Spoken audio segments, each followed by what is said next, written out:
tema epistemológico también acá, desde acá, ¿no? ¿Cómo, para Descartes, cuál conocimiento va a ser válido, digamos así? El que esté fundamentado en la razón, ¿no? En cambio, para el racionalismo, no. El conocimiento va a ser válido no desde el fundamento racional, sino desde la experiencia, ¿no? Un conocimiento es válido, fundamentado, digamos así, cuando viene desde la experiencia, ¿no? Hola, profe. Hola, ¿qué tal? Conocimientos que no van a estar fundamentados son aquellos que no vienen por la experiencia, ¿no? Como ser la metafísica y nociones como causalidad, por ejemplo, ¿no? Esto es lo que vimos la semana pasada. Después se los voy a pasar al Power. Prometo pasárselo. Bien. Entonces, Immanuel Kant, ¿no es cierto? Que lo tienen ahí en Carpio, recién les pasaron la página, donde tenemos que leer acá, en capítulo 10. Se acuerdan de este dibujito de Kant no es racionalista ni empirista 100%, pero tiene algo de los dos. Ya habíamos visto este cuadrito el otro día, en el cual Kant toma parte del racionalismo y parte del empirismo, y va a hacer una síntesis de ambos, ¿no? Descartes decía que la percepción puede engañarnos, la razón es el que puede alcanzar el conocimiento verdadero, ¿no? En cambio, Hume decíamos que es la experiencia, ¿no es cierto?, la que, y la verificación empírica, por lo tanto, la que nos lleva al conocimiento. Kant va a decir que el conocimiento es una combinación de la percepción, la sensibilidad, y la razón, ¿no?, el entendimiento, sobre todo. Lo captado por la percepción es categorizado por la razón. Los conceptos sin intuiciones son vacíos y las intuiciones sin conceptos son ciegos, ¿no? ¿Qué quiere decir esto? Ahí lo vamos a explicar. Sobre todo esta definición que dice: los conceptos sin intuiciones son vacíos y las intuiciones sin conceptos son ciegos. Parece un trabalengua, un versito que nos hacen decir para la escuela, ¿no? Pero ese es el lema del conocimiento en Kant, ¿no? Bien. Él va a producir un giro copernicano, haciendo la analogía con ese giro copernicano, en el cual no es el sujeto, el objeto, el que define el conocimiento, sino el sujeto el que va a definir el conocimiento, ¿no? En la página 207, repetimos, dice que en efecto racionalismo y empirismo coinciden en ser formas del realismo. Este término, como tantos otros en filosofía, tiene muchos sentidos. Aquí se lo va a emplear para designar la teoría que sostiene que en el acto de conocer lo determinante es el objeto, que cuando se conoce, quien tiene la primera y última palabra no es el sujeto, sino la cosa misma. Eso es lo que dice el realismo, en donde empirismo y racionalismo son formas de realismo, ¿no?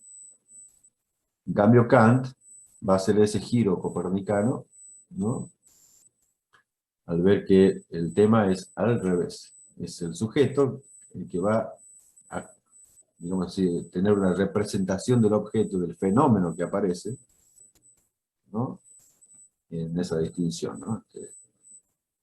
¿Qué pasaría si naciéramos con unas gafas azules? Dice Carpio, ¿no?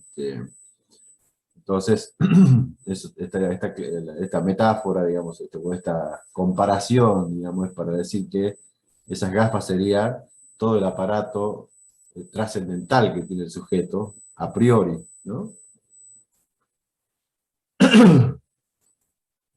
Otra diapositiva para hacer notar la revolución que hace en el conocimiento Kant, ¿no? En la página 18 se dice que de este modo conocer no sería ya mero reflejar las cosas, sino operar sobre ellas transformándolas. Para Kant, según esto, conocer es ante todo elaborar las cosas para que estén en condiciones de constituir objetos.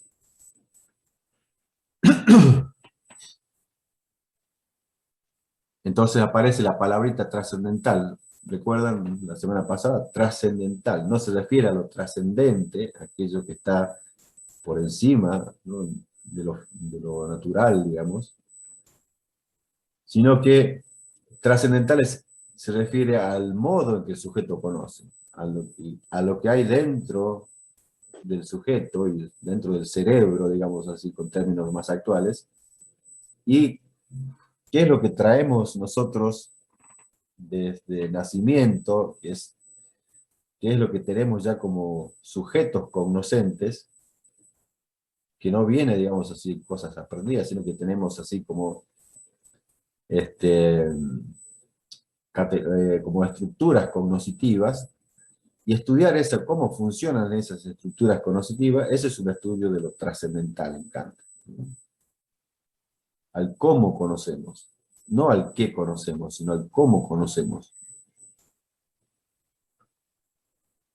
Entonces, y acá es donde ya empezamos a ampliar un poco lo que vimos la semana pasada, que algo de esto creo que vimos, pero vamos a ampliar, ¿no?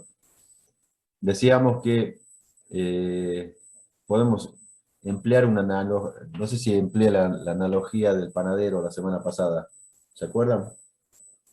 O era con un otro curso que había empleado la palabra del panadero o la panadera, ¿no? No, todavía no, profe, No, todavía con no. nosotros no. Bueno, entonces fue con el otro curso. Entonces,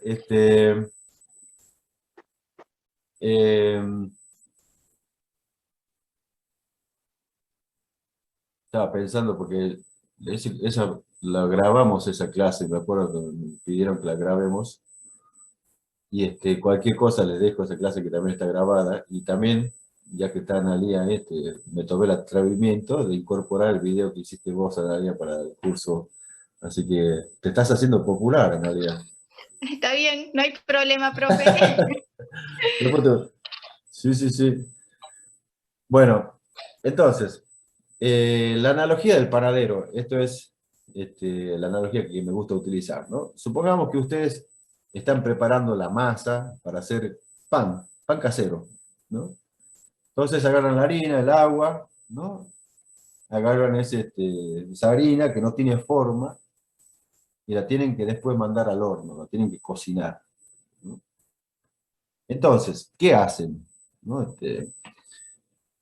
Kant va a decir que, a diferencia de los realistas, ¿no?, a nosotros se nos presenta un mundo fenoménico, es decir, y va a emplear dos palabritas, dos palabras,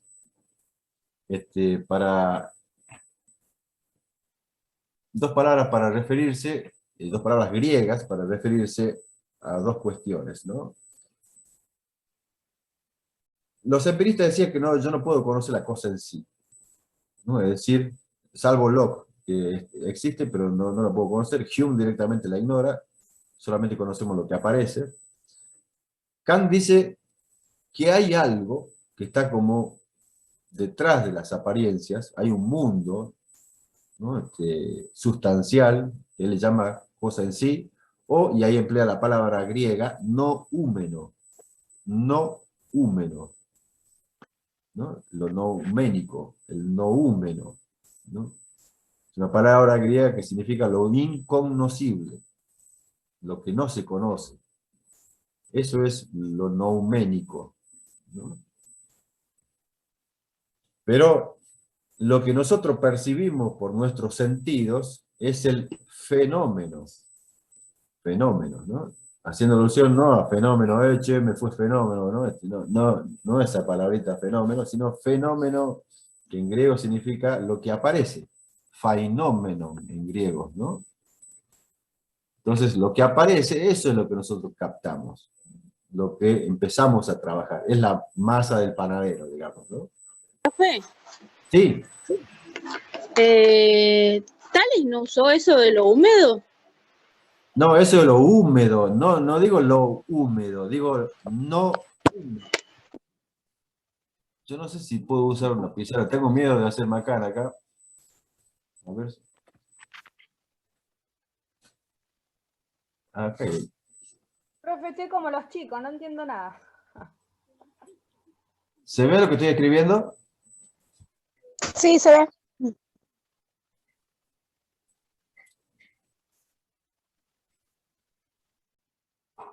Sigo acá abajo, ¿no?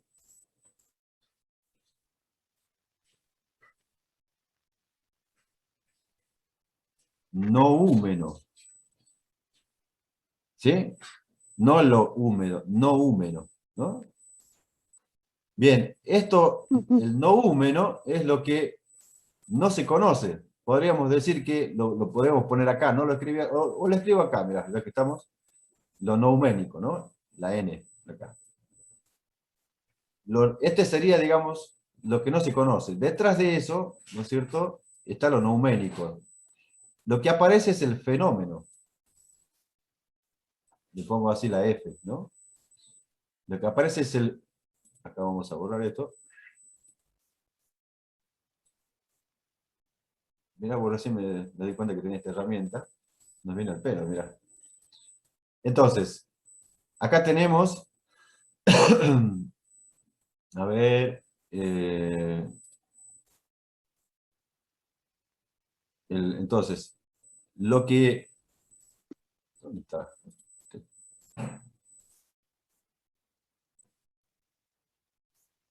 Disculpen que estoy improvisando acá.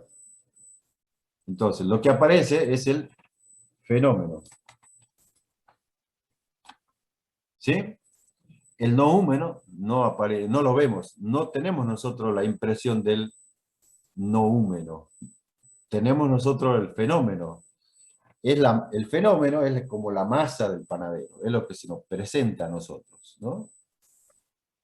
Entonces, cuando empieza a venir hacia nosotros, ahí es el sujeto, que no es un sujeto pasivo, que nuestra mente no está para reflejar el mundo, dice Kant, sino que está para construir el objeto de conocimiento, ¿no?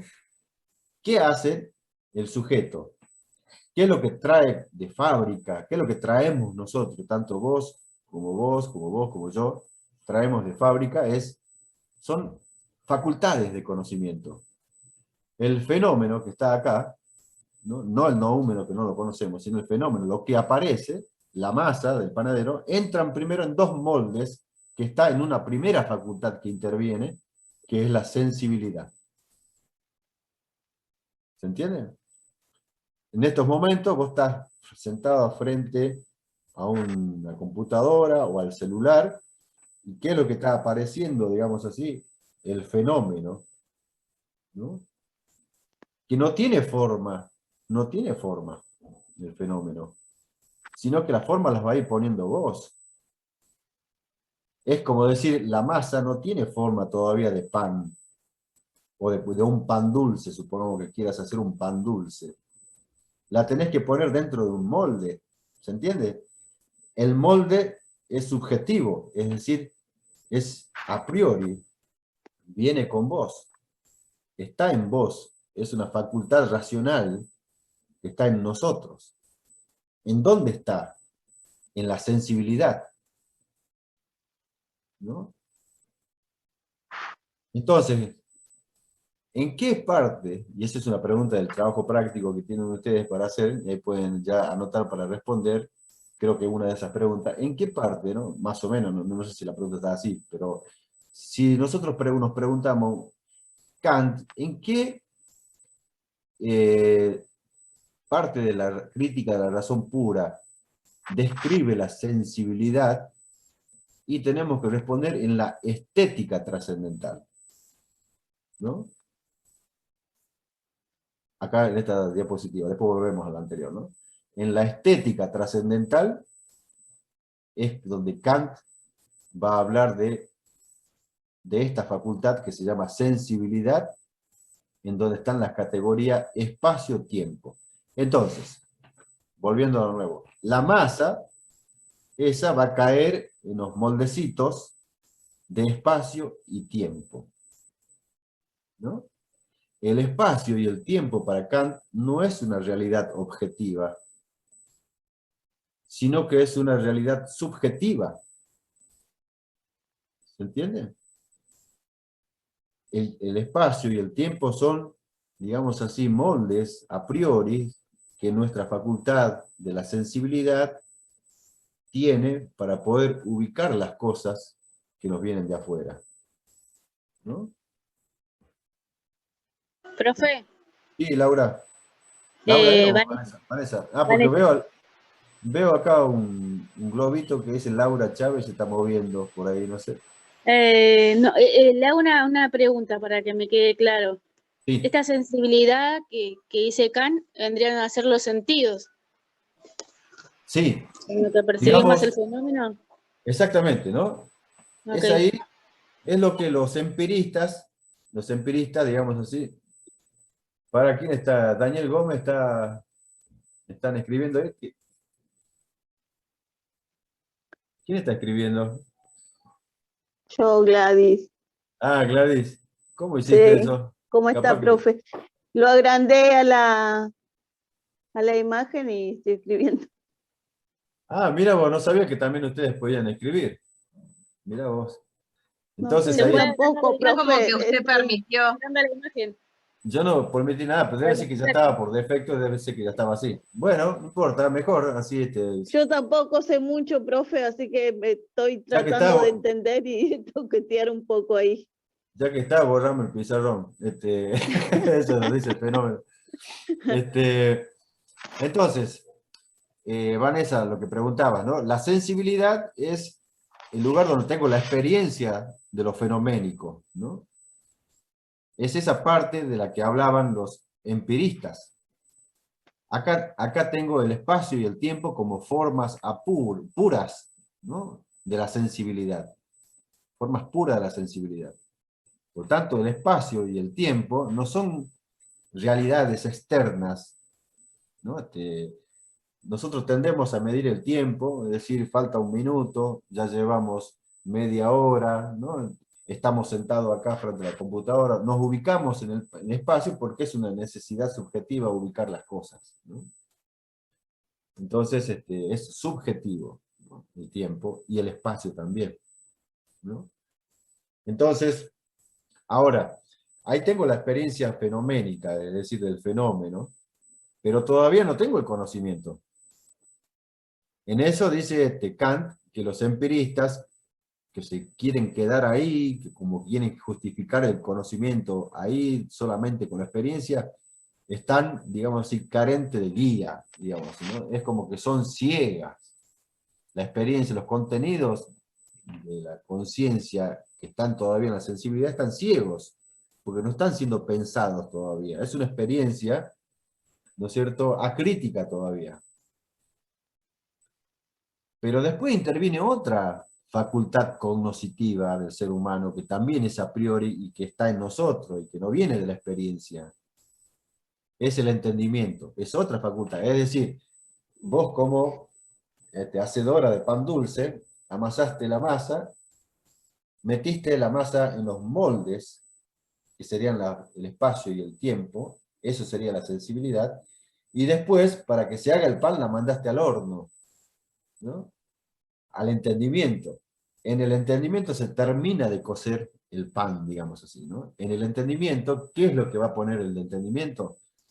El entendimiento es una facultad cognoscitiva que le va a dar las categorías de conocimiento a esa sensibilidad, ¿no? Es lo que decía el racionalismo. El racionalismo pretendía centrar el conocimiento solamente en esta categoría del entendimiento, o solamente en las categorías del entendimiento, sin el dato de la experiencia, ¿no? Pero dice Kant, eso es imposible, porque el entendimiento, sin los datos de la sensibilidad, están carentes de contenidos, ¿no? Entonces, volviendo... Profe, una pregunta más. No, Sí, no, sí, no no, puedo más. todo lo que quieran pregunten, ¿eh? En serio. Entonces, Kant se va a parar un poco en el medio, ¿no? Entre el racionalismo y entre el empirismo, como que une un poco eso de la razón con la experiencia y todo esto, ¿o me estoy equivocando? No, sí, no solamente se pone en el medio, sino que utiliza a los dos. Es decir, los relaciona a los dos. Los une, digamos, aprovecha y dice que las dos facultades la sensibilidad y el entendimiento, es decir, la experiencia y la razón, son necesarias para conocer. Una sin la otra se queda a mitad de camino. Necesitamos de las dos facultades cognitivas y todo lo que esas facultades tienen para conocer. En esto es donde Kant, en esta diapositiva, van a ver que en la lógica trascendental, y acá la lógica se divide en dos, analítica y dialéctica trascendental.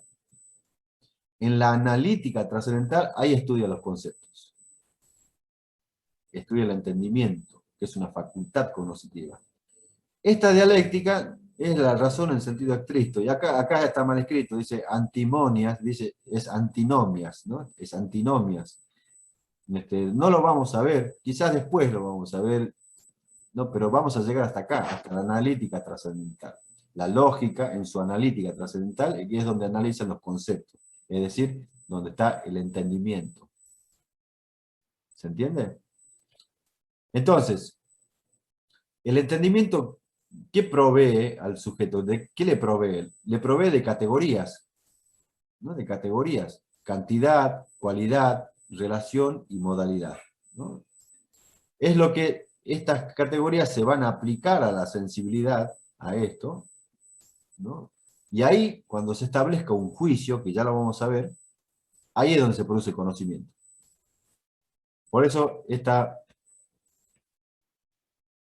frase que tenemos hace rato, los conceptos sin intuiciones son vacíos, y las intuiciones sin conceptos son ciegos, ¿no? Que sería esto, ¿no? Los conceptos sin las intuiciones de la sensibilidad están vacíos de contenido. Y la sensibilidad y estas intuiciones sin los conceptos están ciegos, ¿no? Para que pueda haber conocimiento tienen que intervenir estas dos facultades. Entonces, los conceptos se aplican a la experiencia que se da en la sensibilidad, y ahí se produce el conocimiento cuando se dice esto es algo, ¿no? ¿Se va entendiendo más o menos? Sí. Profe, a ver si me redondeo mi idea, yo. Sí. Tanto la sensibilidad como el entendimiento para Kant son a priori, o sea, son antes de la experiencia, ¿no? ¿Cómo, perdón? La pregunta, perdón, me perdí. Tanto la sensibilidad como el entendimiento para Kant son a priori. Si son a priori, son antes de la experiencia. No solamente antes, sino independientemente de la experiencia. De la experiencia. No es necesaria la experiencia. Sí. Es como algo innato. También, exactamente, es como algo innato.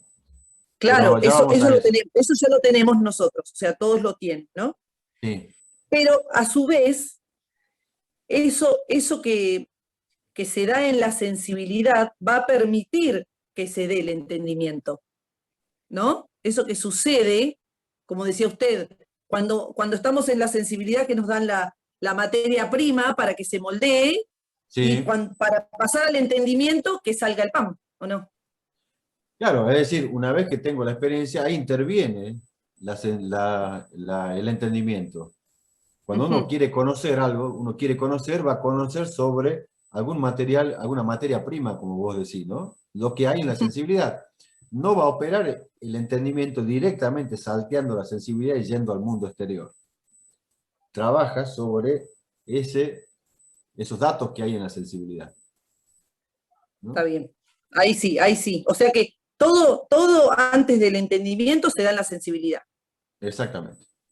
Ahí está. No hay nada que llegue, no hay nada, Kant en ese sentido, bien empirista, va a decir, no hay nada que no haya pasado por la sensibilidad primero. Salvo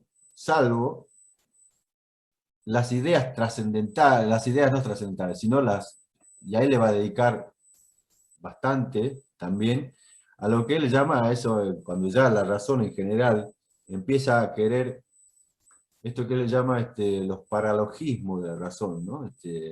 Las ideas, las ideas de Dios, por ejemplo, la idea de alma y la idea de mundo, esas tres grandes ideas, son ideas que vienen a sintetizar todos los datos, ¿no es cierto?, de la sensibilidad y el entendimiento, de una manera a priori. ¿A dónde está Dios? No tengo la experiencia sensible de Dios para poder operar con mis categorías, ¿no? Pero de algún modo la razón se encarga de hacer una síntesis a priori de lo infinito, por ejemplo, ¿no? Y a eso le llamo Dios. Yo quiero unificar todas las experiencias del mundo, de los datos de la sensibilidad, y a eso le llamo mundo. Yo quiero conocerme a mí mismo, ¿no es cierto?, y elaborar una síntesis de ese autoconocimiento, y eso le llamo yo, ¿no? O Profe, alma. todos desde Aristóteles, todos tenían esa idea suprema, ese motor inmóvil, ¿no? Esa cosa que viene desde antes, modificándose, pero todos tienen la idea de Dios como la gran idea, ¿no? Está buena la idea de mundo, Claro. ya van cambiando, ¿no? Van cambiando, y una de las grandes crisis de la posmodernidad actual es el abandono de la metafísica, ¿no? Es decir, esta posverdad, como se llama, ¿no? Y van a ver un montón de filósofos hablando en YouTube, están por miles de visitas tiene, incluso te cobran fortuna estos tipos por hablar de que no existe la verdad, de que no existe lo metafísico, ¿no? Y entonces la filosofía, y en eso yo soy un defensor de la filosofía, no del pensamiento en general, ¿no? Porque uno puede pensar cualquier cosa, pero pensar filosóficamente tenés que emplear la metafísica. Sin metafísica no hay conocimiento filosófico. Por eso filósofos como por ejemplo hay un tal Darío Stanriver, que ustedes lo habrán escuchado, el hermano de Mauro Zeta, ¿no?, el que sale por televisión, ¿no? Sí, sí, Que conocido. piola, o sea, es conocido, o sea, es ameno, el tipo, pero es un nihilista que no cree en la metafísica, que no es, o sea, y el que no cree en la metafísica termina cayendo en el relativismo, ¿no? Negar la metafísica no solamente significa negar lo trascendente, ¿no?, sino significa que en el mundo hay cosas independientemente de mi conciencia, ¿no? Entonces, la filosofía de hoy es una filosofía que se ha quedado sin metafísica, y al quedarse sin metafísica, está traicionando el alma mater de la filosofía. Es lo que le da sentido a la filosofía, ¿no? ¿Qué es lo metafísico? Que ya lo vamos a ver, ¿no?, más espaciadamente. Pero viene al caso, ¿no? ¿Qué es lo metafísico? Lo metafísico es aquello que la inteligencia busca sentido en las cosas, ¿no? Un sentido que puede ser trascendente también, un sentido en las cosas mismas, es decir, hay cosas que existen en el mundo y que yo quiero saber de qué se trata, de que hay cosas objetivas, ¿no? Yo tenía un alumno hace unos años atrás en filosofía, ¿no? Un alumno en filosofía, el cuarto año de filosofía, que pobres ya llegan también a veces con mucha ideología metida en la cabeza, porque hay muchos profes de filosofía que son antimetafísicos. Me preguntaban, profe, ¿pero existe la naturaleza? ¿Qué es la naturaleza? Me decía así con un desparpajo, ¿no? ¿Cómo que la naturaleza? Es lo más obvio que cae al sentido. Cuando vos te olvidas de la metafísica, ya hasta el concepto naturaleza te parece raro, ¿no? Y las ideologías actuales, al ser antimetafísicas, son ideológicas. ¿Qué significa ideología? Significa que la idea está antes que la realidad. Y Kant en esto tiene mucha culpa. Por eso yo soy kantiano hasta ahí, y después ya vamos a ver con Schopenhauer más adelante, de la clase que viene, yo me empiezo a abrir de Kant. Hasta acá le puedo aceptar de que nosotros tenemos que construir teorías, construimos cosas para conocer, pero en Kant metió, para mí, ¿no?, y para muchos, metió la pata en este sentido. de que no podemos conocer el mundo como es, porque tiene un concepto de la verdad muy subjetivo, ¿no? Yo sigo creyendo en Aristóteles y en Tomás de Aquino, por ejemplo, de que el conocimiento es la adecuación del intelecto con la cosa, ¿no? Hay un concepto, hay varios conceptos de verdad, pero hay dos que son fundamentales. El conocimiento como adecuación con la cosa es uno, es decir, si yo le digo esto, ¿qué es? ¿Qué me dicen ustedes? Todos Lápiz. decimos, un lápiz.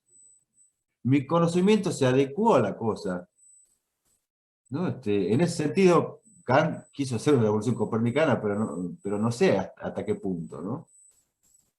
Esto es un lápiz acá y no hay tu tía ni en la China que te van a decir que es un elefante. Nadie te va a decir que es un elefante. Es un lápiz, hay una adecuación del intelecto con la cosa. Ese es ya Aristóteles, Tomás de Aquino, los medievales. Anda a decirle ahora a un filósofo o cualquier ideología que hayan dando vuelta por ahí, de que el intelecto se tiene que adecuar a las cosas. Te mandan a pasear. Por eso a mí me preguntaban en cuarto año de filosofía, ¿qué es la naturaleza?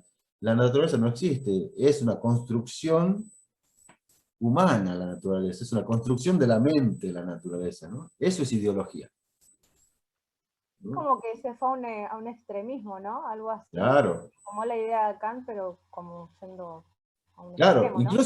incluso uno le puede admitir a Kant, y esto yo lo admito, ¿no? Que hay un constructivismo que yo necesito construir, ¿no es cierto?, esto socialmente para decir que es un lápiz, porque si viene un marciano, no va a saber que es un lápiz, ¿no? O si me remonto, o me voy a una isla bien remota, o una civilización perdida en el Amazonas, no va a saber que es un lápiz. Pero no va a saber porque no entiende su utilidad, no tiene un montón de su función social, ¿no? Eso sí uno lo puede admitir, pero el objeto en sí que tiene esta estructura física, material, ¿no es cierto? Eso no es una construcción, ¿no? Lo que puedo construir son los conceptos para conocer. En eso sí yo le acepto acá. Uno construye los conceptos para conocer, ¿no? Pero después viene el constructivismo que ya es post-kantiano, que ya me parece que Kant tampoco estaría de acuerdo. Ese constructivismo barato, en que se ha metido en todo, como ideología se ha metido, ¿no? En todos los ámbitos de la cultura. En la antropología, ya que estamos cursando antropología, la antropología relativista, el relativismo antropológico es solamente existen culturas individuales y no hay una cultura humana, ¿no?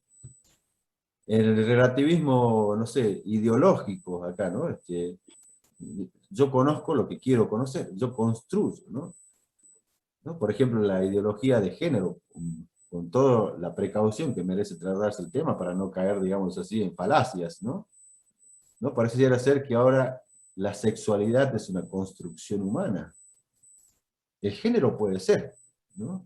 La opción que cada uno puede hacer de su sexualidad, de su género, más que de su sexualidad, es una construcción y sí, obviamente que cada uno puede optar, perfeccionarse en el género que quiera y que su deseo lo permita. En eso no hay ninguna objeción.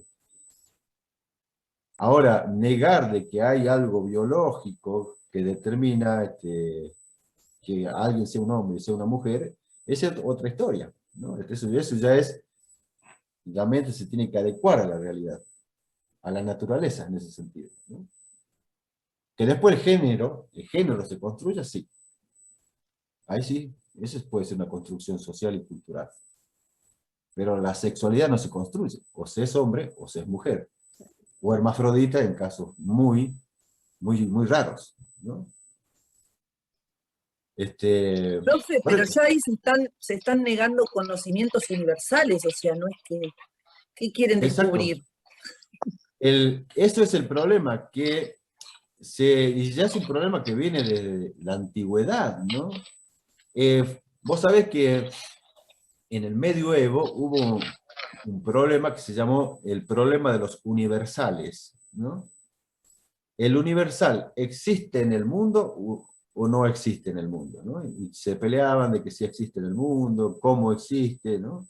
¿Qué es lo que nos hace decir que estos dos objetos sirven para escribir y pertenecen a un mismo género, a un mismo universal, digamos? ¿No? Es porque el universal está en las cosas.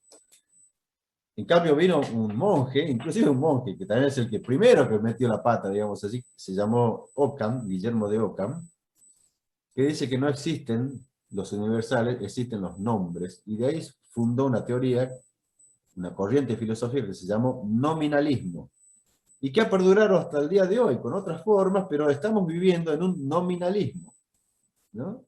Entonces, fíjense que hasta en la política, en la sociología se ha metido el nominalismo. Hoy en día, por ejemplo, no importa cómo sea la realidad social, importa lo que un burócrata, un político burócrata desde el banco diga qué es lo que conviene, ¿no? No importa, ¿no? Cómo sea la realidad. ¿Por qué? Porque la realidad la construyo yo subjetivamente, y si la construyo, la realidad se tiene que adecuar a la idea. Eso es ideología. Cuando la realidad se tiene que adecuar a la idea. Y no al revés, cuando la idea tiene que ir a la realidad y de ahí construir los conceptos, ¿no? Hasta ahí uno puede estar de acuerdo con Kant, que la realidad sea como sea, aunque sea incognoscible en el fondo, es la que te hace construir los conceptos para conocerla, y volver a ella y conocerla, y modificarla si es posible, y si es necesario, mejor dicho. Pero esta posmodernidad relativista, nominalista, ideológica, ¿no es cierto?, es lo que, por ejemplo, los fanáticos, los que están fanatizados en la política, ¿no es cierto?, tus gobernantes se están mandando una cagada, pero vos lo justificás porque en los papeles está diciendo otra cosa. Pero escúchame, no miré los papeles. Andá, mira, hay 90.000 muertos por COVID. No me vengas ahora a echar la culpa a los otros, ¿no? Y en el anterior gobierno pasaba lo mismo, y en el anterior gobierno lo mismo. Es decir, ¿dónde hay una revolución en la educación hoy en día? Son varios gordos que se sientan detrás de un banco, detrás de un pupitre, de ahí buró, ¿no? Burócrata, significa eso. Los burócratas en la educación se sientan a pensar que puede ser mejor, ¿no? Esto y esto y esto y aquello. ¿Cómo es la realidad? No sé, pero vamos a tratar de hacer que esa realidad coincida con las cosas. Y nos mandan a que presenciemos conversatorios en pandemia acerca de lo que es la educación, y vos tenés ahí a gente que dan, no digo conversatorios, dan chamullatorios, y te los tenés que fumar para decirte cómo tienen que ser las cosas, y nunca han pisado un aula, o si la han pisado hace años que han dejado de estar en un aula, y son iluminados de la pedagogía, por ejemplo, ¿no? Perdona que estoy un poco indignado, pero esa raíz también de esto tiene que ver con esto. El mundo es una construcción. En pedagogía, el constructivismo que nos hacen, a mí me tiene ya lleno el constructivismo, el constructivismo, el constructivismo, como si el mundo, la educación fuera una construcción. Por eso yo le doy bola a la neurociencia y la educación a otras materias, ¿no? Profe, es que no hay nada más alejado que la teoría, porque si se fijaran en la práctica, sería otra la teoría, ¿no? Y eso es lo que estamos diciendo, cuando la teoría es construida desde la realidad, desde la praxis, ahí sí es válida, porque no es solamente un concepto vacío. El concepto vacío, que primero está el concepto, después la realidad, eso es ideología. Profe, ¿Sí? con respecto a esto que usted está diciendo, yo creo que si todo lo que conocemos tuviera que construirse o la realidad fuera solamente un constructo social y nada más, entonces estaríamos perdiendo, como se está perdiendo, el sentido común. Porque hay una cuestión de sentido común que nos hace conocer la realidad de otra manera, ¿verdad? Ese sentido común tiene que ver con la experiencia, que dentro de lo que concierne a nuestro estudio sería la práctica misma, ¿verdad? Como estaba diciendo Elena, ¿no? Es decir, la práctica en sí. María Elena sos, ¿no? No me estoy equivocando de nombre, ¿no? Por ahí. No, sí, María Elena, como quieras. Es igual. María Elena, sí. Bueno, estoy de acuerdo con eso que estás diciendo, ¿no? Porque en realidad nosotros no podemos ser solamente teóricos, tenemos que poder aplicar la teoría a la práctica. Y si no conocemos la praxis, tampoco no hay manera de aplicar la teoría. Es lo que está diciendo el profe, la realidad, la verdad de cómo es el aula, de cómo es la educación, la saben los docentes, la conocen los docentes en la experiencia. Entonces, todo aquello que nos digan, aún lo que leemos en los libros, no tiene demasiada coincidencia con la realidad. A mí me pasó de cuando estaba en segundo año de la carrera, experimenté por primera vez pisar un aula en lo que es la práctica docente. Cuando estuve en el aula me encantó, más allá de que lo que vemos en la teoría no coincide demasiado con la práctica. Uno se tiene que hacer en ese trabajo de día en día y conocer a los estudiantes, a las estudiantes, estar ahí en el aula y ver cómo es trabajar con los adolescentes de pronto, y ahí uno puede ver la responsabilidad también que uno tiene y que esos seres humanos que están del otro lado, esperando que les cuentes algo, que les transmitas algo, también pueden pensar porque les encanta. Les encanta. Por eso después dije, esto es lo mío, me gusta.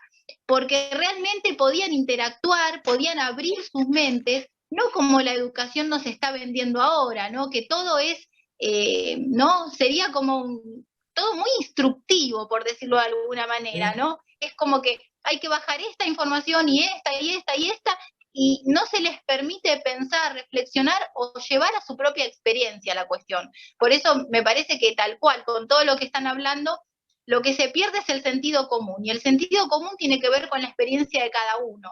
Me parece que por ese lado, ¿no? Va también. No todo es una construcción social. Claro, exactamente, ¿no? Hay algo que se llama realidad, ¿no? Que si uno la ignora, se vuelve contra nosotros, ¿no? Como dice el refrán, Dios perdona siempre. El ser humano a veces perdona, pero la realidad no te perdona nunca. No, la naturaleza no te perdona nunca, por ejemplo, ¿no? Entonces, tarde o temprano te las cobra, ¿no? Y por eso también, ¿no? Muchos movimientos de izquierda, más allá del respeto que yo puedo tener a la izquierda original, termina haciéndole el caldo gordo a las multinacionales, ¿no? Porque eso es lo que quieren. Y están todas las ideologías que andan dando vueltas, que son de las minorías, ¿no?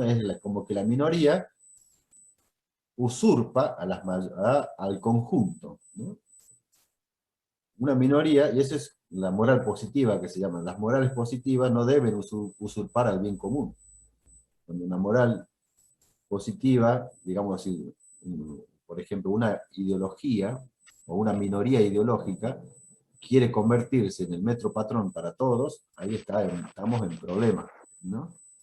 Hay que buscar puntos en común, hay que buscar lo universal que sea común a nosotros, a todos. Obviamente que somos diferentes y pensamos diferentes, pero busquemos algo que nos comunique. Eso es común, unión, ¿no? Que nos comunique. Entonces, y hoy en día las minorías están siendo bancadas y subvencionadas por grandes capitalistas, por Soros, por la Ford, las multinacionales enormes, que hacen millonadas y millonadas de dinero detrás de las ideologías, ¿no? Entonces, mientras nos peleamos de derecha y de izquierda, los que se llevan la repartija, ¿no es cierto? A río revuelto, ganancia de pescador, dice el refrán, ¿no? Entonces, las multinacionales siguen llevándose el rédito de esta confusión que se ha generado ideológicamente, ¿no? Pero bueno, disculpa, Can, que te estamos dando con un caño, pero no importa, es así. Pero no, Can, dentro de todo, estaba pensando Lo estamos destrozando al pobre, pero... al pobre Can, bueno, él se lo merece, que por culpa de él estamos así. No, mentira. No. Hay cosas que sí yo comparto de Kant. Hay cosas que soy kantiano y otras cosas no. Ya vamos a ver a Schopenhauer. Schopenhauer, que va a ser muy importante para conocer a Freud después ustedes cuando lo lean. Eso es un dato que introdujo Analia a la cátedra, que me parece muy valioso, porque Freud va a tomar muchas cosas de estos, ¿no? Y Schopenhauer va a ser un autor que va a ser kantiano, pero a su vez crítico mal de Kant, ¿eh? Pero él se dice kantiano. Pero es como decir, yo soy hijo de mi papá, pero no tengo nada que ver con él, ¿no? Ese autor lo vamos a ver. Bueno, entonces, en la estética trascendental estudia la sensibilidad, la facultad de percibir sensaciones, que es pasiva. Kant la relaciona con las ciencias de la matemática, ¿no? Cómo son posibles los juicios sintéticos a priori en las matemáticas. Ahora vamos a ver un videíto de eso para que nos quede un poco más claro.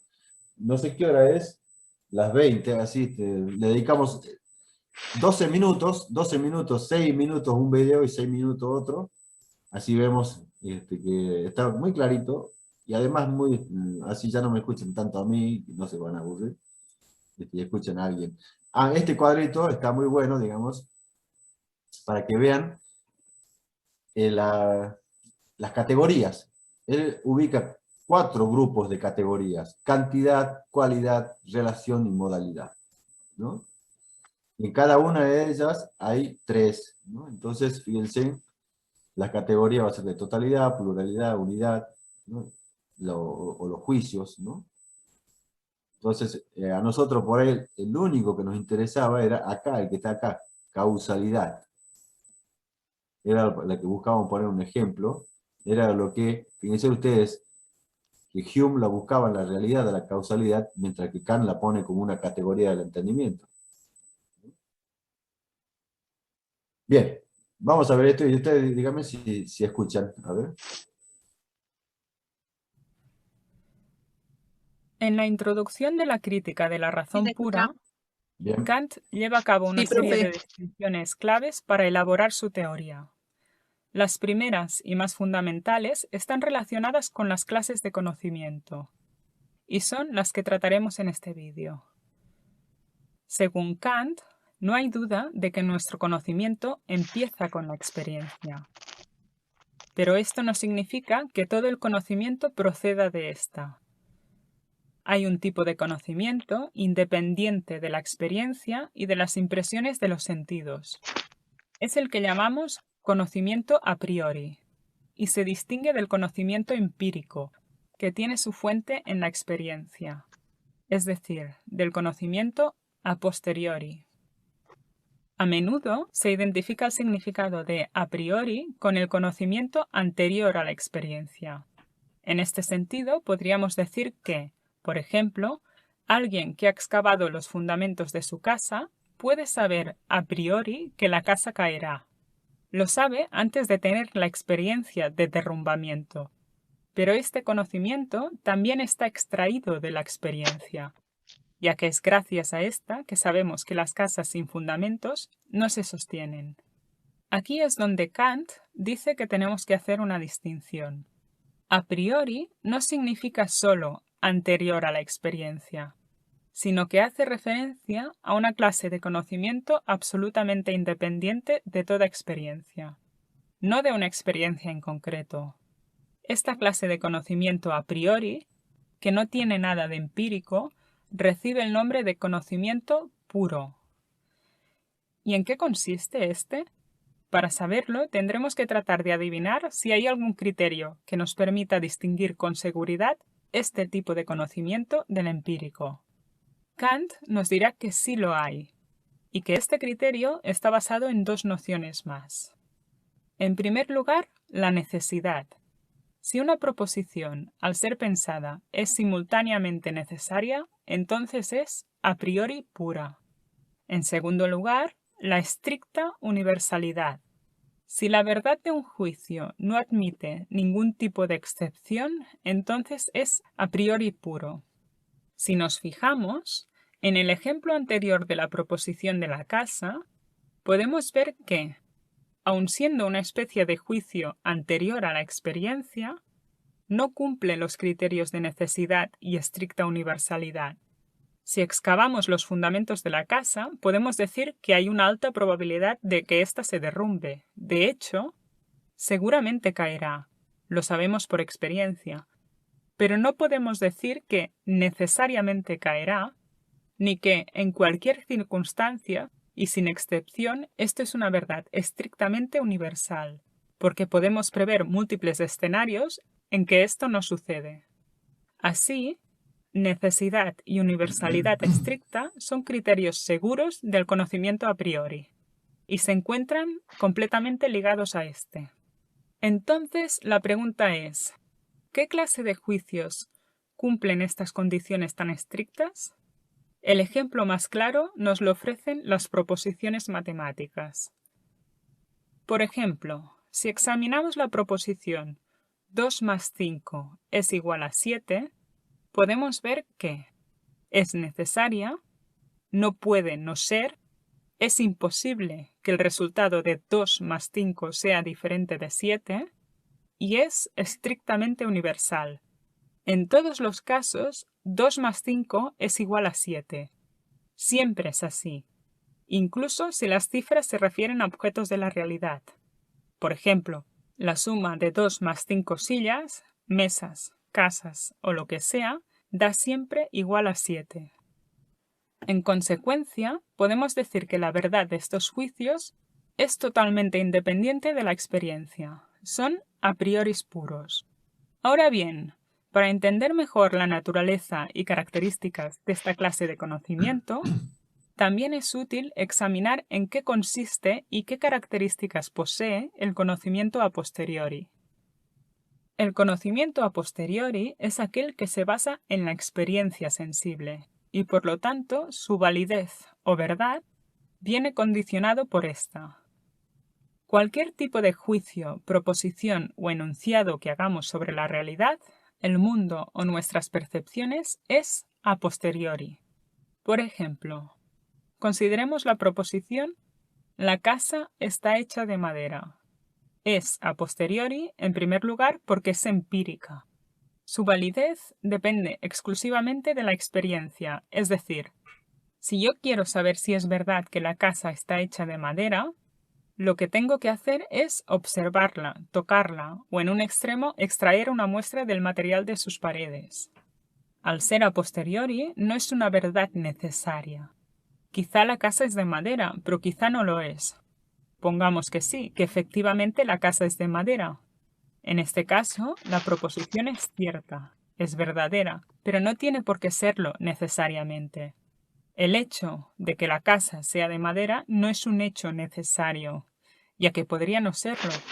Es lo que llamamos en filosofía un hecho contingente, que significa no necesario. A la vez, tampoco es una verdad estrictamente universal.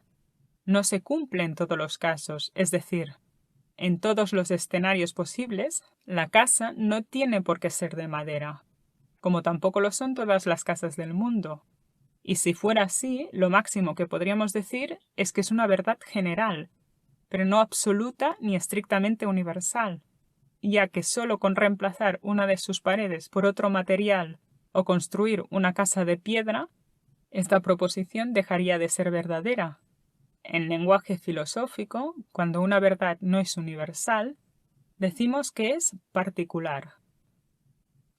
Con todo, podemos decir que, en contraste con el conocimiento a priori, el a posteriori siempre es empírico, depende y se fundamenta en la experiencia. Es contingente, no necesario, y es particular, no universal. Y con esto hemos terminado la explicación del conocimiento a priori y a posteriori.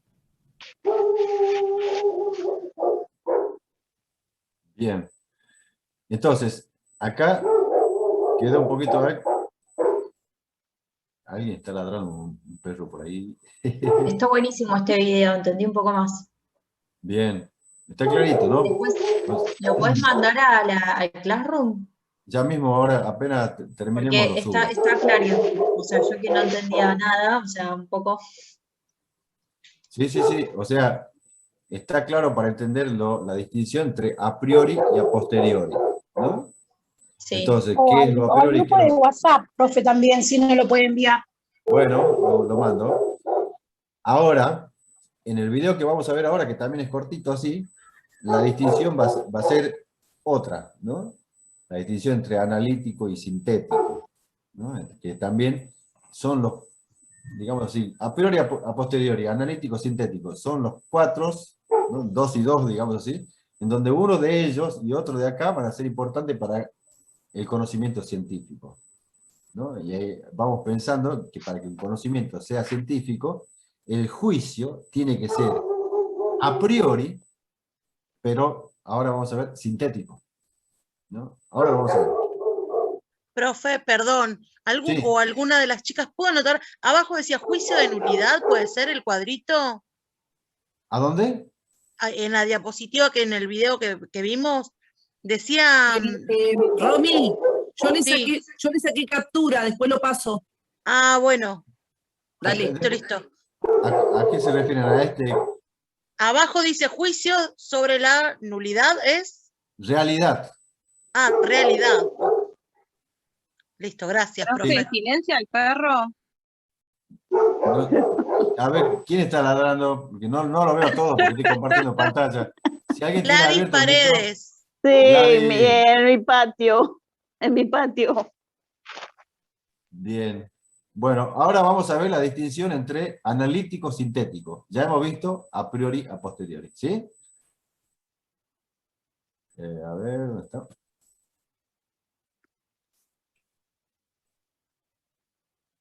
Upa, ¿qué pasó?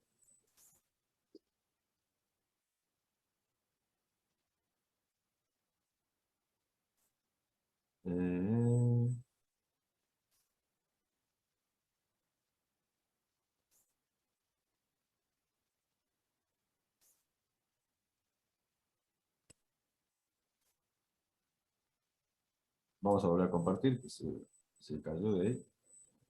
A ver dónde estaba. Espérenme un cachito.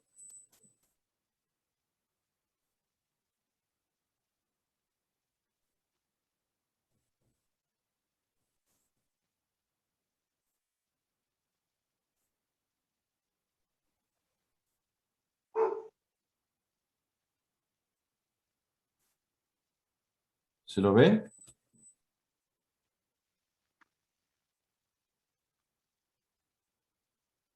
¿Se puede ver o no?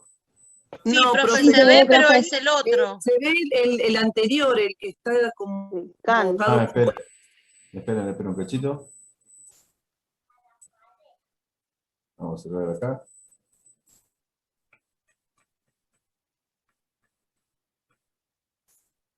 Este es el que tenemos que ver, ¿no?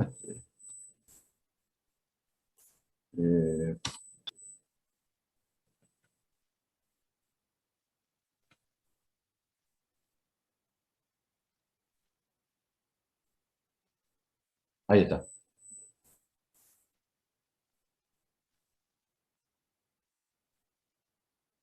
En la introducción de la crítica de la razón pura, Kant, después de hablarnos del significado del conocimiento a priori y a posteriori, nos hace una distinción entre los juicios analíticos y sintéticos.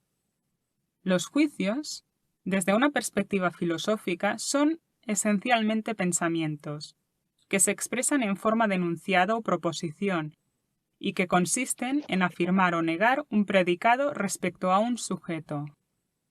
Un ejemplo de la expresión de estos juicios podría ser el gato es negro, o bien el gato no es negro.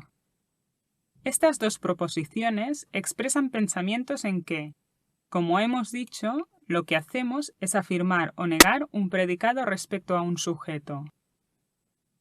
Partiendo de esto, Kant nos dirá que, en todos los juicios afirmativos en los que se piensa la relación entre un sujeto y un predicado, esta relación se puede entender fundamentalmente de dos formas.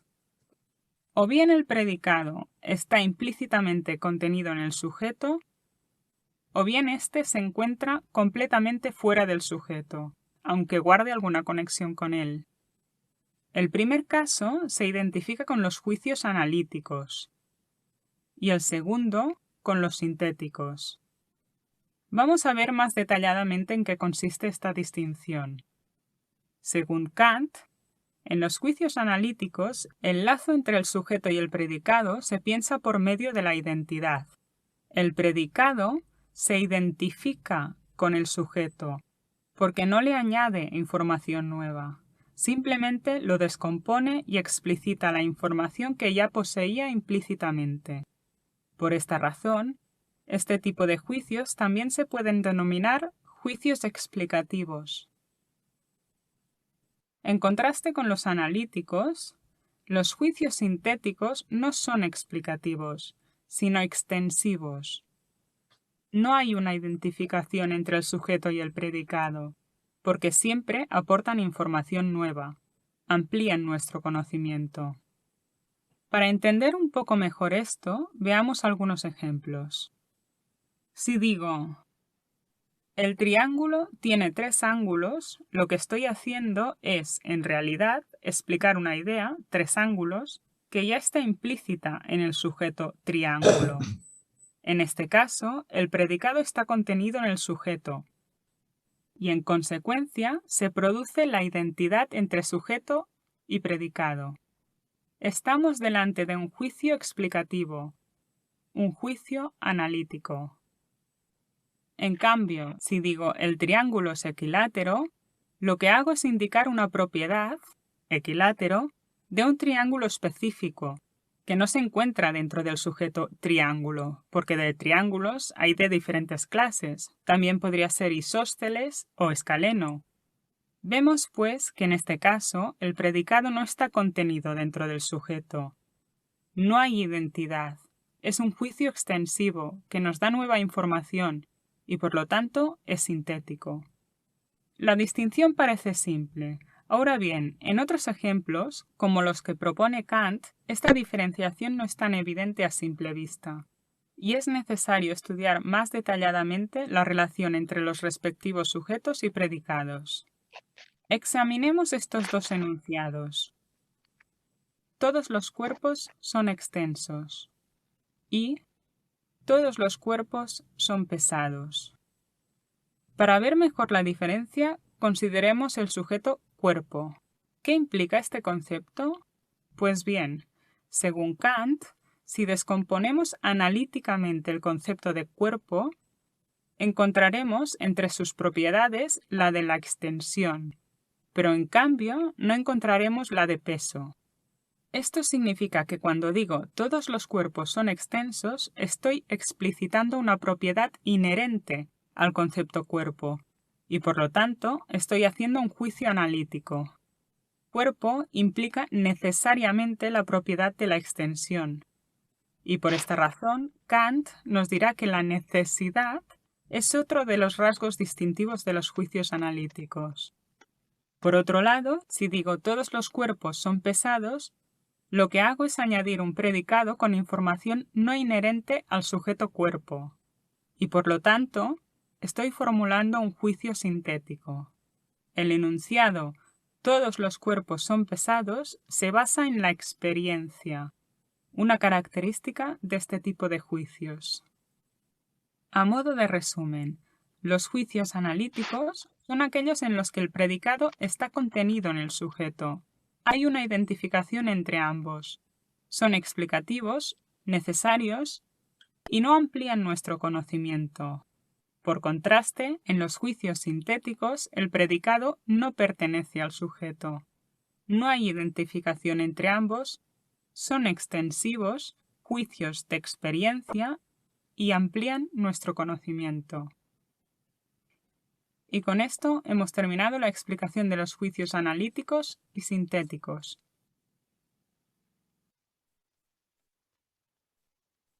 Nos viene a saludar el perro que estaba ladrando recién. Espera. Sí. Disculpe, profe. No, por favor. Bueno, lo van a tener así que a esta diapositiva con estos videos juntos, así que no se hagan problema, pueden ver tranquilamente después, ¿no? Pero esta distinción es muy importante, ¿no? Para cerrar el tema de Kant, que una vez que ha hablado y mostrado cuáles son las facultades. Profe, Sí, va a tomar lista porque se me cortó la luz, por si se me sale el... ya te estoy anotando. Gutiérrez Carolina, ¿no? Sí, Gutiérrez Milagros Carolina. Ya está. Listo, no tenga problema. Ya está. Bueno, entonces, una vez que Kant habló de las facultades de la sensibilidad al entendimiento, ahora se dedica a hablar de esas propiedades a priori, ¿no? Y esos resultados, que todo lo que está haciendo Kant después para justificar el conocimiento científico, ¿no? Él se fija en Newton, por ejemplo. ¿Cómo es posible la física? ¿Cómo es posible conocer científicamente afirmaciones que no caigan en un puro racionalismo ni en un puro empirismo, ¿no? Porque el puro empirismo es contingente, ¿no? Es decir, el conocimiento a priori es contingente y no es necesario el conocimiento a posteriori. Y en cambio el a priori es universal y necesario, pero no tiene la información de la experiencia, ¿no? Entonces, ¿cuáles van a ser los juicios? ¿Qué características tienen que ser los juicios para que sean científicos y valederos? Tienen que ser, en primer lugar, ¿no es cierto?, analíticos, sintéticos, porque esos juicios sintéticos habíamos dicho que agregan información, pero esa información tiene que tener una validez universal, solamente, ¿no es cierto?, en la medida que sean a priori, ¿no? Entonces, los juicios que tienen validez universal para Kant son los juicios sintéticos a priori. Los juicios analíticos no es que no tengan validez, son explicativos, como la matemática, la geometría, por ejemplo, pero no nos agregan información del mundo, como hace la física, por ejemplo, ¿no? Entonces, para que me agreguen una información que a su vez tenga validez universal, para que sea científica, tiene que tener el carácter de universalidad, ¿no? Entonces, sintético agrega la información y a priori de validez universal. Porque si fueran a posteriori, ¿no es cierto?, serían contingentes. Solamente yo puedo decir, por ejemplo, ¿no?, y este es un último ejemplo y terminamos, ¿no? Esta es una lapicera y sirve para escribir. Esto es un lápiz y sirve para escribir. Hasta ahí he tenido conocimiento a posteriori y contingente, porque he hablado de esta lapicera y de este lápiz. Pero si yo formulo un juicio sintético a priori, voy a decir todos los, ¿no es cierto?, los lápices cumplen la función de escribir. Y le he dado un carácter universal. O sea, no es contingente. Ajá, sí. ¿Cómo? Sí, que ahora me quedó más claro, profe, con la explicación de los lápices. Claro, no, es porque Ujú. cuando yo conozco lo individual, tengo un conocimiento a posteriori, ¿no es cierto?, sintético, y es particular. Pero si yo lo uno a un elemento a priori y universal, que está en el sujeto, Ujú. entonces lo convierto ese conocimiento de todos los individuos, ¿no es cierto?, en algo universal. Entonces, ¿se acuerdan el ejemplo de los metales, no? Si uno agarra un pedazo de chapa y la calienta, el zinc se dilata. Si el mercurio hace calor, sube por la barra, el mercurio, al ser un metal, se dilata. Conclusión, todos los metales se dilatan con la acción del calor. Todos los metales se dilatan con la acción del calor, es un juicio sintético a priori. Este metal se dilata con la acción del calor, es un juicio sintético, pero a posteriori, no es a priori, es contingente y particular, es este pedazo de metal. Ahora, si yo hago la experiencia con todos los metales, entonces puedo tener un juicio universal, sintético y a priori. ¿Se capta la idea más o menos? Sí, Bien. Sí, profe, se entiende Sí, sí. re bien. Y ahí ya me cerró lo sintético a priori, que lo dijo apenas empezamos la clase, y acá lo redondeó. Ahí Genial. está. Muy Y ahí bien. cerramos el círculo. Cerramos el círculo para que cierre. Le vamos a cerrar el... Ahí está. Para que la víbora se muerda la cola y cierre ahí, ¿no? Bien, me alegro, porque Kant es como ustedes vieron, es fácil cuando uno entiende el concepto total de Kant, pero es complicado entender hacia dónde quiere ir, ¿no? Y la genialidad de Kant ha sido esa, ¿no? De mostrar esas... Por algo, les iba a pasar otro video, pero si quieren verlo, ¿se acuerdan de la serie de Canal A que venían antes? ¿No? Que decía grandes filósofos, y ahí cada capítulo era dedicado a un filósofo. Hay un capítulo que le dedican a Kant, ¿no? Y Kant, para escribir la crítica de la razón pura, que pensaba que la iba a escribir en algunos meses, le llevó 10 años escribir la crítica de la razón pura. Estuvo 2 veces a punto de casarse y no se casó porque su casamiento le iba a implicar quitarle tiempo para su trabajo. Y no se casó, murió soltero, ¿no? La mayoría de los filósofos escriben sus obras cumbres, digamos así, en su juventud, ¿no? Hay pensadores que a los 20 y pico de años, o los 20 años han escrito ya sus obras monumentales. Kant a los 60 y pico, a los 60 años, o 50 y pico, ya de grande. ¿No? Pero ¿por qué? Porque ha ido madurando por mucho tiempo un pensamiento que ha revolucionado el pensamiento occidental, fíjense ustedes.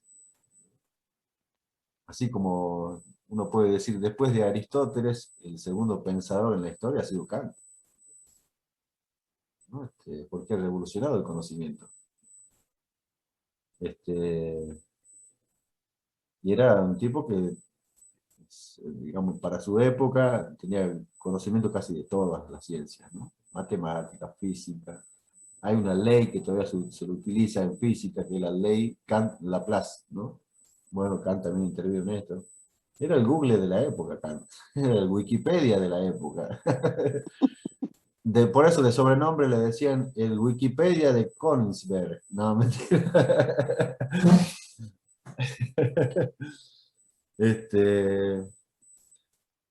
Y bueno, después esto queda abierta la puerta, entonces una vez que cerramos la puerta de Kant, o vamos cerrándola, o la dejamos un poquitito abierta, cosa por ahí, mirar de vez en cuando, ¿no? Es decir, ¿no? Vamos y miramos un ratito, un poquito a ver qué era lo que decía Kant, y la dejamos abierta, pero vamos a abrir otra ahora. Sí, profe, no hay que abandonarlo, me parece, porque es complicado, y si no, después se amontona todo para fin de año, ¿no? Claro, parece claro. que hay que ir dándole un vistacito de vez en cuando, para no olvidar tanto a posteriori, trascendental y todo, ¿no? Claro. La semana pasada, esta misma clase, o parecida, pero más escueta, porque vamos pasando más rápido los temas con tercer año de historia, que son de epistemología, hay un alumno que le hizo clic cuando dije, porque no sabía para dónde iba Kant, ¿no? No entendía. Le digo, mirá, ¿ustedes vieron en alguna materia pedagógica a Piaget? Sí, me dice, ¿no? Bueno, ¿de qué habla Piaget? ¿De qué habla? Y habla del proceso de conocimiento, la etapa de conocimiento, y bueno, a ver, ¿cuál es la primera etapa? De 0 a 2 años, ¿cuál es? Y bueno, a duras penas se va acordando la sensorio-motriz, la preoperacional concreta, la operacional concreta, la abstracta, y ahí se acaba, ¿no? Es decir, en Piaget, ¿no es cierto? Le digo, Piaget, fíjate vos que no lo entendés si no te remontas a Kant. Piaget es Kant. Pero en vez de decir que hay un sujeto trascendental universal, donde ya tiene de una vez para siempre todas estas categorías de conocimiento, este sujeto trascendental, que ya venimos armaditos así de fábrica y listo para conocer, mientras Kant dice eso, Piaget dice que no existe algo universal, sino que esas propiedades cognitivas, o esas capacidades, esas estructuras cognitivas, se van genetizando con el correr de la experiencia del niño, en su adaptación y asimilación al mundo, va genetizando estructuras nuevas. Genetizando estructuras nuevas. La metáfora, la metonimia, esa manera de pensar del chico, ¿no? Y ahí se les era, eso era lo que quería decir Kant, ¿no? Piensen ustedes hasta qué punto ha influido el pensamiento de Kant, hasta que Piaget, ¿no es cierto?, dice, no, esas estructuras que Kant la daba por definitiva, son genetizadas, construidas por el sujeto, ¿no? Entonces, ahora vamos a abrir una puertita, la dejamos entreabierta, como dije, para dejar Kant, la dejamos entreabierta para volver después cada tanto, pero vamos a abrir una de un discípulo de él que no lo conoció, ¿no? Pero él es, o sí, no lo recuerdo bien, pero no creo porque es el del siglo XIX, no lo conoció, pero él fue un discípulo ideológico, o en el pensamiento, digamos así, que se llamó Arthur Schopenhauer, ¿no? Arthur Schopenhauer. ¿Le puedo contar una cosita chiquitita, profe? Sí, cómo no. Yo no sabía no tenía ni la más remota idea. Pero hace unos años dieron una serie, Merlí, y ahí, gracias a eso, me resonó Schopenhauer y me reencantó ese capítulo donde él explica todo. Y bueno, y ahora viéndolo después a la distancia, digo, mira.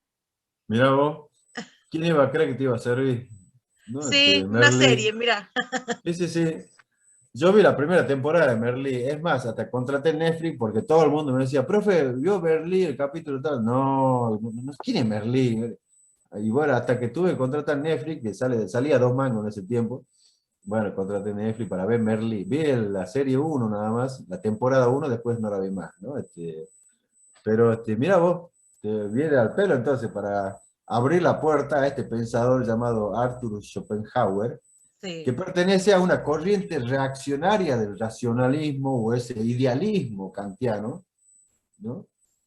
Porque Kant después tuvo más influencia todavía en la ética, en la política, ¿no? Y va a conformar lo que se llamó un movimiento ilustrado, la ilustración, eso que nosotros hemos estudiado en el secundario. Ahí está Kant. Kant es uno de los más grandes ilustrados. El poder de la razón de construir sociedades mejores. Va a surgir la idea de progreso, ¿no? Que va a estar en Hegel, va a estar en Marx. La historia, ¿no es cierto?, puede ser comprendida y planeada por la mente humana, por la razón humana. Se alejan de los conceptos teológicos de providencia, o de Moira en los griegos, o de destino en otras civilizaciones.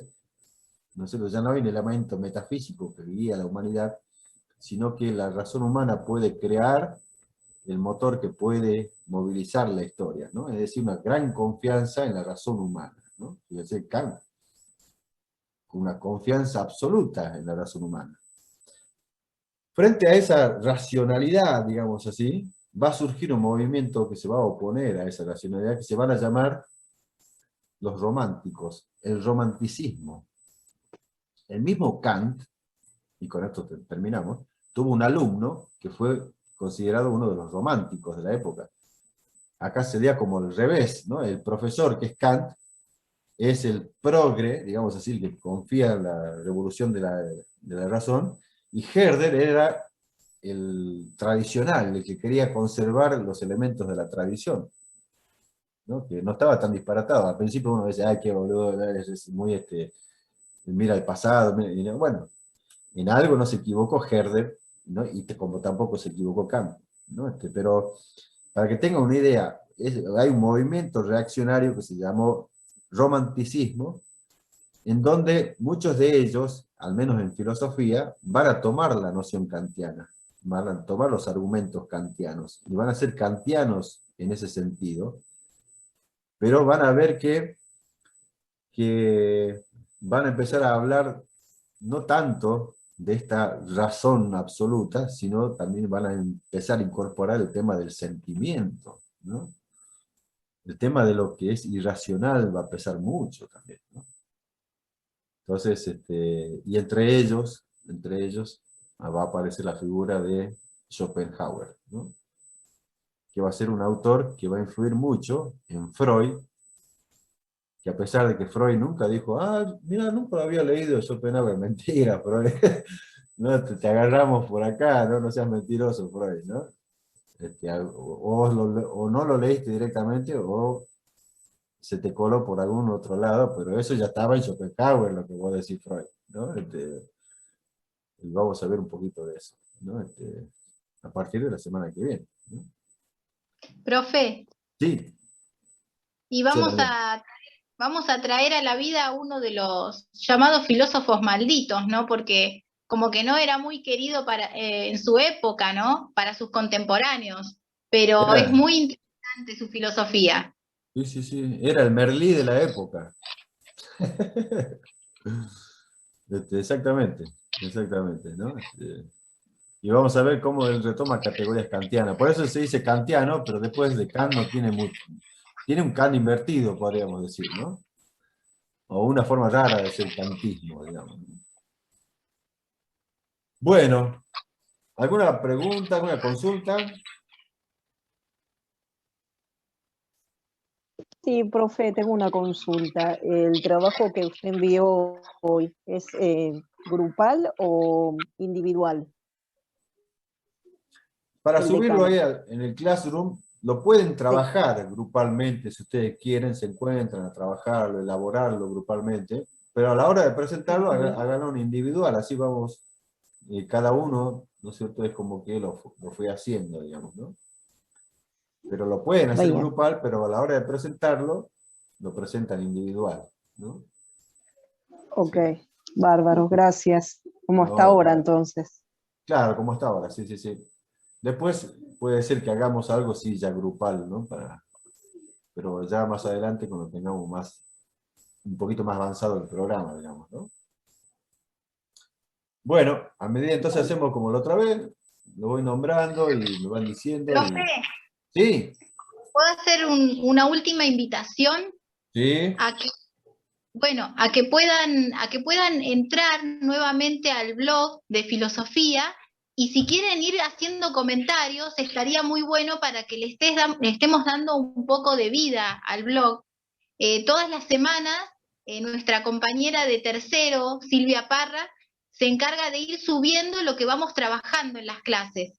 Si ustedes llegan a entrar, van a ver que hay un videito de Kant y hay alguna fotito ahí haciendo alguna referencia, pero si ustedes quieren, pueden hacer comentarios, que estaría muy bueno, lo que ustedes quieran comentar con respecto a la clase. Es más, si quieren ir comentando alguna cosa que ustedes ya hayan entendido o alguna duda que tengan, que por ahí alguno de los compañeros, compañeras puede llegar quizás a responderlo también, de lo que también haya entendido. Está bueno que podamos compartir. Y el profe, por supuesto, que si entra y ve sus comentarios, también les puede sacar las dudas. Yo también cuando puedo entro y voy escribiendo cositas, como para dejar cosas registradas en el blog de filosofía. Y piensen que lo que quede ahí va a quedar ya como un legado, porque el resto de las personas que vengan después también lo van a poder ver. Así que está buenísimo, es muy, muy interesante, ¿sí? Cómo funciona el blog. Así que esa sería la invitación. Ahí podemos decir también a Silvia que yo le voy a pasar el link de ese video que le dije que habla de Kant, de Sí. la vida y obra de Kant, y de dónde extrajo sus ideas principales. Está bueno el video ese, si lo pueden ver con tiempo. Dura media hora por ahí nada más, 40 minutos, cuanto mucho.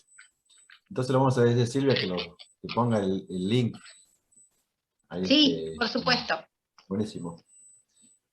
Bueno, entonces... Analía, vos podrás compartir en el grupo nuestro de filosofía lo del blog, porque yo no sé, por ahí se traspapeló y no sé, así puedo seguir participando. Sí. Después, apenas terminamos, lo vuelvo a compartir. Vuelvo a compartir el enlace.